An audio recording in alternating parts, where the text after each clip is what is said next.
Everybody, Economic Ninja here. I hope you are doing great. Good morning. We're going to talk about house prices. Got a great story out of Yahoo. It is entitled, stand by, House Prices Are Poised to Stall and Possibly Fall. You'd think it was a rapper making these stories up. It's going to crash, y'all. I don't think the author understands what's going on. Home prices have stalled. We've been talking about this for a while, but I'm also going to share a story about the last house I flipped in 2007 and why I knew it was the last house. All right, so let's dive into this real quick. Last day for the Black Friday sale, where you get how to prepare for the real estate crash course, plus 2 bonus courses, Home Seller Pro and Real Estate Media Master. All right, I'm out of it. That's all 3 of those courses for $289. Links down below. All right, here we go. Out of Yahoo Finances, house prices are poised to stall and possibly fall, y'all. Sorry, I would have been a horrible rapper. The house price spurt of 2023, I guess that's it, spurt, that's all you got, is running out of puff. Who writes this? Oh, here, this is from Steven Coletanovos. Is this whole story gonna be like this? You guys know that I never read these stories ahead of time. It's like I just see a title and I'm like, go. The house price spurt of 2023 is running out of puff. Not that a house price crash is likely. Far from it. Of course, this time it's totally different. Let's just say how different it is actually, because people keep talking about a housing crisis, how there's just not enough houses. Well, let me just let you know, there are almost twice as many homes. Oh, sorry, there's twice as many multifamilies as there were in 2008 in America. It's absolutely insane. You go look at the data on the Fred and you see the charts for the permits, the starts for multifamily, absolutely insane. As a matter of fact, those have blown up. When you look at single families, yeah, there weren't as many single families started between 2015 and now as we saw from 2003 to 2008. But remember, a fire didn't just rip through all of America and burn all those homes down. Those ones that were built back then are still there. And all the ones that are built since then are here now. What we have is an affordability crisis because the sheeple are racing in at the last minute going, and it's just the top. So it is different this time, and it is going to crash. We're already seeing price drops across the country. There has not been one person that's tried to challenge me and say, well, not in my town. I'm like, okay, copy. It's called realtor.com, first page, price drop, price drop, price drop. It's like, seriously, we've already begun. It's only just begun. Sorry, I can't help myself. Many of these key issues that drive house prices are changing from being positive for prices to a point where the resurgence in demand for housing and with that, house prices is petering out. This guy uses some really neat verbiage. Hey, the truth is, in the last few weeks, you've seen the 10-year bond drop. Right? And all these people are, the market's surging, real estate's, gonna go do great, and mortgage rates are dropping. Yeah, copy. They dropped from 8% to 7.25%. Still, you're now back in the same spot as you were in September. Nothing's changed. And you look at the long-term outlook for rates, long-term, and it's going to be much higher than it is now. I know it sounds crazy, but we have just exited a time of fantasy land. Now, the other thing that blows me away is most people, they sit there and they say, well, but my broker says that rates are going to come down. They have to come down. You're right. They're going to come down. There will be a day when the Fed lowers rates. But here's the point that I want people to understand. When that day comes, that the Fed goes, okay, we're going to lower rates, it's because everything is obliterated.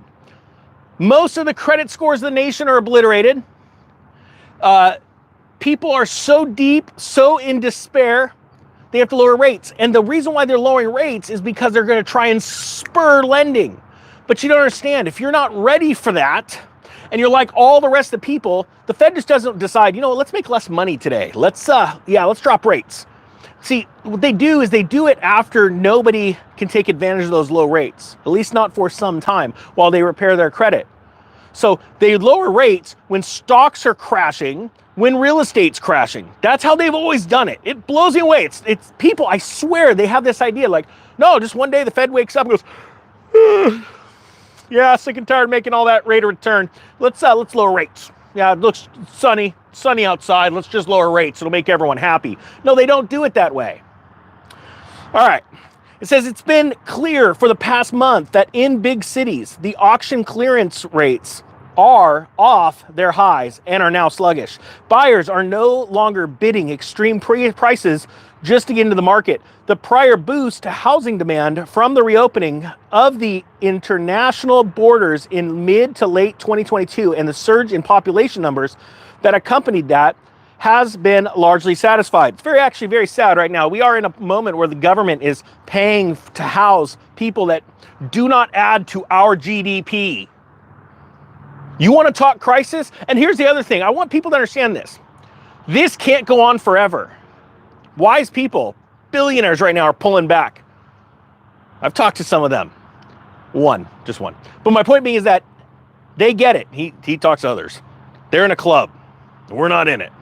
But the point being is that just because we're not in it doesn't mean we don't think the same thing.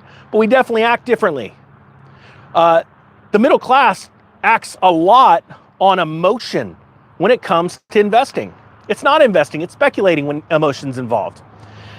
And so taking that step back and not worrying about these day-to-day swings in the rates and getting all excited about clickbaity titles. I use them all the time to try and get people woke up, just to get them to click on the video and go, okay, look, here's the deal. Because there's something coming in 2024 where they're going to swing those rates down just a little bit and they're going to tell you it's because it's good. And I've already recorded all my videos. I've got all the proof, just like the other things they did. I heard a billionaire actually the other day talk about how he had no idea, no clue, and he was being genuine. I don't want to say his name. He's a very genuine guy. Totally out of left field that rates were going to go this high, this fast. I've got the videos that said, and this isn't like, at a certain point, you got to pay attention to the people that were actually warning and saying, hey, this is going to come, this is going to happen. Because if you don't listen to those people, and you listen to the people that are just trying to sell you something fancy, I'm going to be honest with you, you're going to go down that weird road. And he said, there's no way we could have seen that it was going to go this high, this hard, this fast. And he even said to someone I was interviewing, he goes, look, rates are exactly where they were in 2007, right before the crash. I'm like, well, how did you not think that? He's been invested in real estate since the late 80s. How did he not think that rates could go back up to just where they were in the 2007? Looking at a long-term Fed funds rate, looking at a long-term 30-year mortgage rate chart, you go, this is how it happens. So it says here, it's never completely clear what drives the change in the number of dwellings for sale at any particular time. That's insanity that the author could write this. And it inevitably depends on a range of economic and demographic factors. No, that's absolutely not true. All right, this is what drives demand, the increase or decrease. And I wish I had people ask me questions. I do so much better when people ask me questions. I don't have anyone to ask me questions. There's been a few times I've been interviewed and the interview is really good and stuff comes out, but it's really hard to just talk to a camera and just tell you all this stuff. You know, I'm on my way to work. You know, I'm still doing other things in my life, and it's hard to come up with this. But I'm going to explain this because even the author of this has no concept. He's writing about real estate trends, has no concept. So I'm going to repeat this again. It is never completely clear what drives the change in the number of dwellings for sale at a particular time. Let me explain this. It's very easy. Interest rates are one factor. When interest rates are low, it spurs buying and speculation. But it only does that for a certain amount of time. Once the prices, because of rampant speculation and people giving up less and less profit on the deal, right? They're buying the deals wrong. They start putting more down payment down. They're searching for alternative loans, going from fixed rates to adjustable rates. What happens is the margin, their profit margin is slimming, right? Their monthly cash flow gets tighter and tighter. And what happens is eventually the Federal Reserve starts raising rates very clearly like they did in 2003. And as those rates go up, another factor comes in. It's called FOMO. And as rates go up and it pushes the cost of borrowing money to buy homes up, those same people, like little investor ants running around trying to get, all the food they can, all the deals they can, they're stuck in that deal and that process, and they don't see an end in sight. So what they do is they start to panic and they start to offer a little bit more, because what happens is inventory dries up. Inventory dries up, because people that would normally sell their house to go buy a newer home, a bigger home somewhere else, they can't. Because what happens is not only does the price of borrowing the money get more expensive, but actually insurance does go up. Insurance went up. Insurance costs on homes went up in 2005, 2006. Why? Because the cost of the home was being driven up. There are all kinds of other factors. We actually saw a time where oil got really expensive. In 2007, 2008, we were seeing fuel surcharges in construction, all kinds of things like that, right?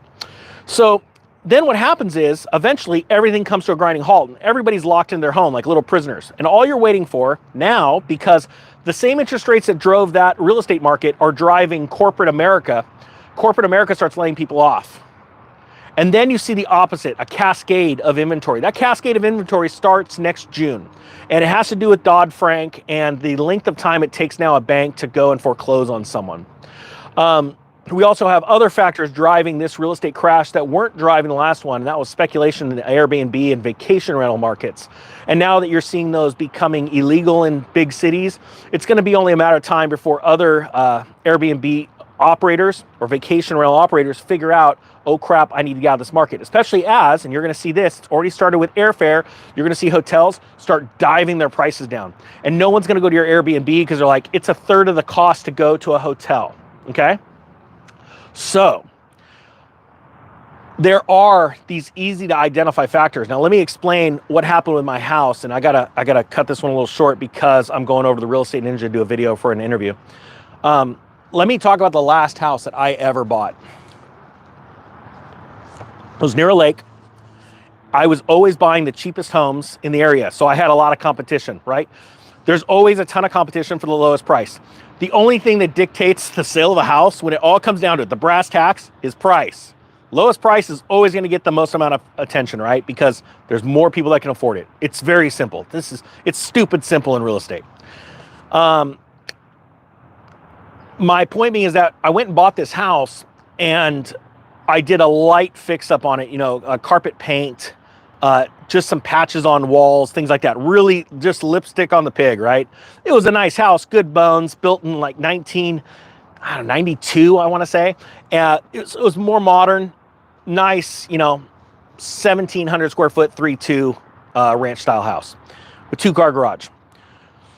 When I had it listed, and it was one of the lowest price homes in the county. I want to say, actually in that area, let's say in the direct area, it was probably the third or fourth lowest priced home. And the other ones were complete garbage. This one was clean and remodeled. I wasn't getting phone calls for 30. I didn't get anyone coming to see it for the first couple weeks. And I got some activity, but within 30 days, not one offer. That was it. I knew we were in trouble. Now this was in 2006, late 2006. I went to one of my partners and I said, we have to drop the price radically. I mean, really big. Like, we got to make our house the lowest price house in town or we're screwed. And we sold it. We walked away with just $6,000. I couldn't even fathom that I was just making $6,000 on a home. As a matter of fact, we went to Mexico on a trip with a guy trip, and we said, let's just blow all the money. It was just like a mind freaking thing. Like, just walk away, man. And that was it. It was over. That was when I knew when you can't sell the cheapest house, you got problems. Now, in our area right now, where I was mainly doing all my flips in California, I had my long-term rentals in Arizona and New Mexico because of the renter laws. They favored the landlord. They took care of the more responsible people. If you don't pay the rent, there's going to be a consequence, right? In California, you don't have that. So I don't have rentals in California. I do something different when I do flips in California because of the crazy appreciation, and also on the backside, the downside. My home in California, one of the hottest markets in California, dropped 46%. From peak to trough. There's a point, and it happened with the tractor business too, and the trailer business. At a certain point, when I was selling tractors and trailers, I had more used equipment like bobcats and mini excavators than anyone in the state, right? Same thing with trailers, park models. Me and my business partner had more park models for sale than anyone in the state. Like, we actually, at one point, we held all the used inventory in the state of California. But there's a point where that cycle ends, and it has to do with the duration, the time on market. And it's happening like crazy here. As a matter of fact, there's no opportunities in this area. It's happening all around the country. The median home price has dropped. We have already seen the median home price drop more on a percentage basis, or it's actually right about the same as the entire time during the great financial crisis. Now, a lot of people would say, well, yeah, Ninja, that's because it went up a ton. And I completely agree with you. That is why. But see, there's more to this slide. So it's all up to you. Do you want to take advantage of this? Do you want to be ready for it, or do you want to sit on the sidelines? There are a lot of people that, puff up their chest and they're making hundreds of millions of dollars. No joke, in the real estate market right now. They bought their first house in 2012. They have no concept of what's coming. They really have I know some of them. I've talked to them. They have no concept. Zero. They're going to get held like you wouldn't believe. And we'll be making videos about that. It's sad, but it's true, because they're leading a lot of people down the wrong road just because they simply have not lived through it. And you need to follow people that have lived through that last crash. I mean, there's a reason why Robert Kiyosaki talks about, how real estate's going to tank again. Now, of course, you got to buy properties right, but you have to realize when you're talking with billionaires and guys or centimillionaires, they're putting down 20-30% on a property to cash flow a small percent. They don't care. They're like, we just got to store our money somewhere. But for a newer investor, or even someone that's, like me, that's been through this last cycle, my goal is still to put down the bare minimum and cash flow a good amount, because that means I get to go buy more homes, because I want to buy on the lows, and it's very easy to figure that out. Everyone that's been in my course knows when to figure that out, and all of a sudden it starts ticking up, and then you're buying 20 homes, knowing that those are going to go up. See, there's a way of knowing when they go down and knowing when they go up, but it comes down to bigger cycles. You've got to be ready for the bigger cycles. Don't go on the month to months. All right, with that being said, guys, I'm jumping over to Real Estate Ninja because there's some really good banking news. There's a bunch of banks closing their doors this month. With that being said, if you guys want the it's the last day for the Black Friday deal. How to prepare for the real estate crash course, and 2 bonus real estate courses, Home Seller Pro and Real Estate Media Master. I hope you guys have a great day. Economic Ninja is out.